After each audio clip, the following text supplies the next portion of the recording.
سر القجع كيفاش كيجاوب على الطبوحيط ديال الإعلام بلا ما يهدر. شحال من مرة سمعتوا في إعلام الجار الشرقي باللي القجع كيتحكم في الكواليس، وشحال من مرة سمعتوا اتهامات خاوية على الجامعة الملكية.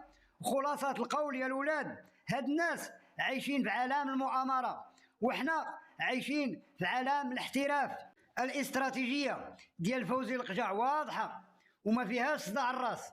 الرد ماشي بالهضرة، الرد بالمشاريع. ملي كيخرج إعلامي كيتهم المغرب بالفساد ولا التأثير، القجع ما كيديرش بيان استنكاري، لا، كيمشي يوقع اتفاقيات استضافات كأس إفريقيا، ولا كيدشن ملعب بمواصفات عالمية، ولا كيحط ملف لترشيح لكأس العالم 2030. أحسن جواب لأي إعلام كاذب ماشي هو الدفاع عن النفس، بل هو النجاح الميداني.